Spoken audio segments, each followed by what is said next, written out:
Hey everybody, welcome back to my YouTube channel. I know it's been like a week since I posted a new video and I'm so sorry. What happened was life, okay? Life happened. More precisely, school happened, and I've just been so busy and I feel so guilty like not getting a new video out for you guys, but we got one today. So for the topic of school related things, we're going to be talking about how to survive finals because finals is coming up. If your finals is already happening, then I'm so sorry, but you know, this might actually still apply because I know finals is not only on one day. For people who are not in high school, I know sometimes high school finals can be all on the same day, but this can apply to high school and college students. So let's just get right into it. We're going to be talking about 15 different ways to help you pass all your finals. So let's get right into it. Number one, the first thing to do is do not panic and overthink it, because that can like really mess you up. So what happens is people are like, oh my god, it's finals week, finals are coming up, oh my god, blah, blah, blah, blah. You know, so don't panic. That will just freak you out, it'll stress you out, and it'll make you, you know, your thinking patterns will just be all choppy and everywhere. You won't be able to focus and you probably won't get anything done. So just don't panic. You got it. Breathe. Relax. Okay? Trust me. Oh, and by the way, this is not my room. This is an empty room that is in my apartment. I wish this was my room because then I'd be packed. But I'm not. So, number two, also don't push it off. It's never a good idea to panic and like overthink things and start, you know, crash studying. Don't do that, but do not push it off either. It is important to, you know, recognize the fact that you have finals and that it's an important thing, because often finals are worth a lot of points. So for instance, your final might be worth 30% of your grade. And if you fail the final, you're automatically down to a C. That is if you even had an A in the first place. And that's just, you know, facts right there. And that's really important to remember, because if you're in college, often for your major, you cannot have a C. Well, at least for my major, we cannot pass the class with a C. We'll have to retake the course.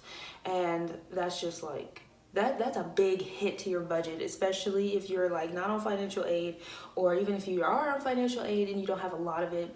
That is not a good thing, especially if you're in your last year, like I am. There's no way I'm failing anything. So that's number one, because I refuse. School is not for me, and I've got this far for a reason. Okay. Number three, when you're studying, pace yourself. Do not just like go into it willy-nilly, not having a plan, just studying. And then, because you know, oftentimes if you don't have a schedule or a plan when you're studying, then you're just gonna be all over the place, and then you're gonna be like, you know what, I feel like I did enough when only you did like 5 minutes. You know, you really need to set aside some time to make time to study. Just like write it down real quick. Okay, I'll study on Monday when after practice, or whatever you have, whenever you have time, just write it down. Okay, pace yourself. Don't go too hard.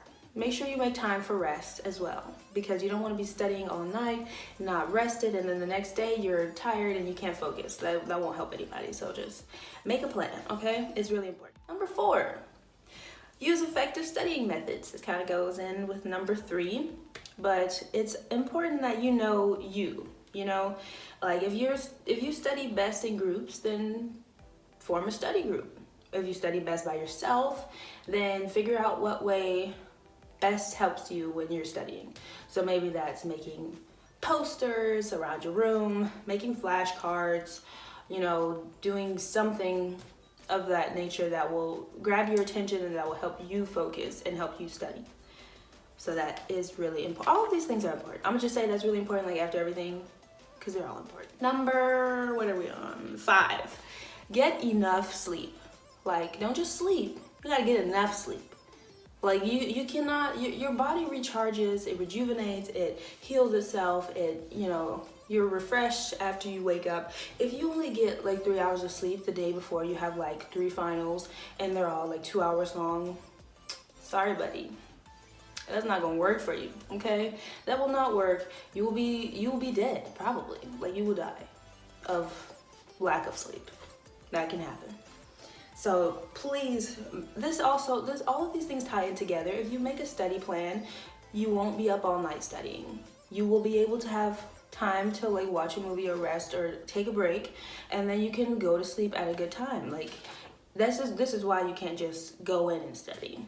I mean, unless that's your thing, if that works for you, like for real works for you, then go right ahead. But in my experience, my suggestion for you all would be to make a plan to study, so that way you can have a plan to sleep and all of that. Everything is planning, okay? Planning. Stay with me. Planning. Number 6. When you have an exam, say you have an exam Monday, Wednesday, Thursday, or something like that. On that Tuesday, don't just go off and do whatever. Like, oh, I don't have a final today, so I'm about to go out and party all day. Don't do that, because odds are you're just gonna like wreck yourself. And that's not gonna be helpful, especially the day before you got another test. So what you can do, I know I said to make time for fun, and I'm not saying don't have fun. What you should do first is on that rest day or the break day, get a head start on your next exam. Sit down, study a little bit, make sure that you got everything in order, and when you feel confident that you will do good on the exam, then you can go on and give yourself a little break and have fun or do whatever, but always be responsible, because you got an exam the next day and you need to be there. That's number 7, okay? Be sure of your exam times. If your exam starts at 3 p.m. and you show up at 4 p.m., guess what, bro? You got an hour less than everyone else. And that's assuming that you have like 2 or 3 hours for the exam. Say you only got 2 hours for the exam, or an hour and a half. You give yourself 30 minutes, and then you automatically are, your grade, way down. Please be sure of your exam times and set an alarm. Okay, set an alarm, set 2, 3, 4 alarms, just to make sure that you're up on time, that you're there on time. If you're a commuter, you gotta make that drive, be there on time, because we're passing all of our finals 2019 fall semester. Number 8, when the exam starts, this goes back to number 1, somewhat, don't panic, just breathe. I know sometimes tests give people anxiety. If you have test anxiety, this will really just help you. Just take a deep breath and just, what you know, okay? And what you don't know, either you figure it out or you just keep it moving, So don't worry about it. Just breathe and do the best that you can do, okay? Because that's all you can do, the best you can do, you know what I mean? Yeah, wordplay right there. And also pace yourself. Breathe and pace yourself. Don't go too fast, don't take too much time on one question. That'll just mess you up, okay? Just keep it moving, but breathe. That brings us to number 9.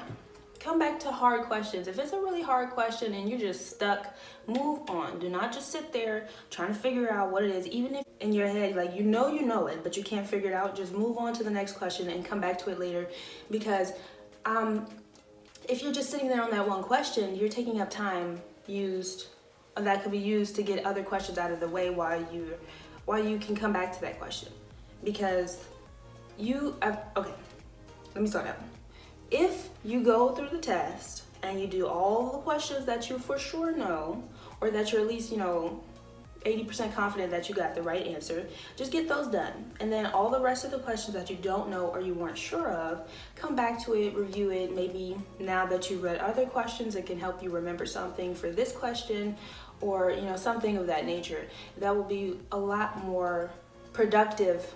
That'll be a better use of your time than you just sitting stuck on one question.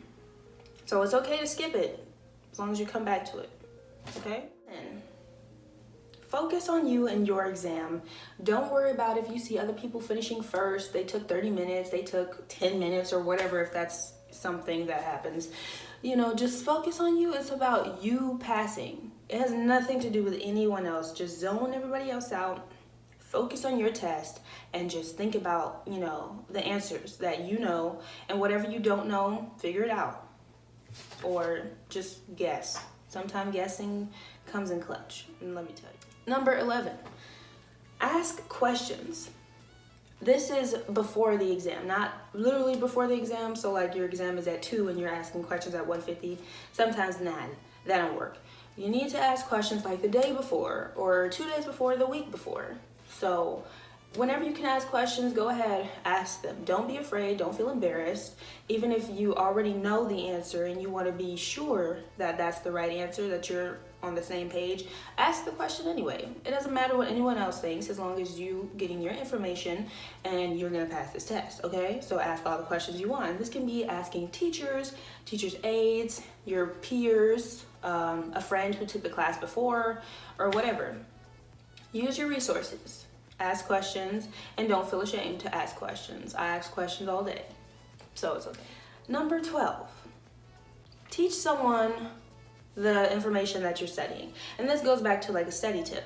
So if this is one of the ways you want to study, like say you have a friend or a spouse or a boyfriend or whatever, a significant other that you want to help you study, you can teach them the subject and then they can like tell you what they learned from it, and then you can see if that's what you know, or you can figure out like, okay, I think I'm pretty confident with this subject. I know what I'm talking about.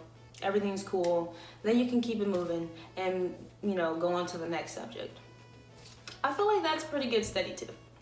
So keep that one in mind. Number 13, make studying interesting and fun. Like I swear, sometimes before I knew this, I would just be studying the same way all the time.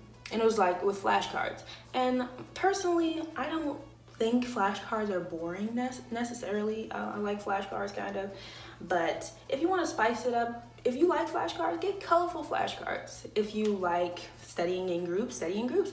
You can play games. You can make a Jeopardy game for studying. I feel like often this has been really successful among my previous classes that I've been in. A lot of people really like Jeopardy games when it comes to studying, and that it can be really helpful because you're more engaged. It's more fun instead of just like, ugh, I gotta learn about quantum physics, so you know, let's just look at this flashcard. No, it'll be really interesting if you make a debate, you know, do another type of game like Wheel of Fortune, and you guys can have prizes and, you know, rewards and different things like that, like, you know, because you won or you got the question right. That will be a lot more interesting for some people, or, you know, visually making posters, pinning the tail on the right answer type of thing, you know, whatever you want to do. You can be as creative as you want to be. So just think, there are a complete like range of things that you can think of when it comes to making studying interesting. Like some of the things I said or some of the things that I didn't say that you can just look up.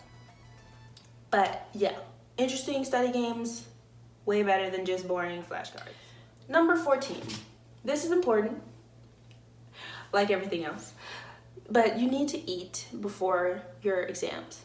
So if you have a morning exam, I don't care what time, you gotta wake up, you better make some breakfast. You better make time for some breakfast. You better do something. And I mean like an actual breakfast. Don't just grab like a milkshake or something. Like get you something that will keep your stomach at ease during the entire portion of the exam, because nothing is more distracting than a gargling stomach. You know what I mean?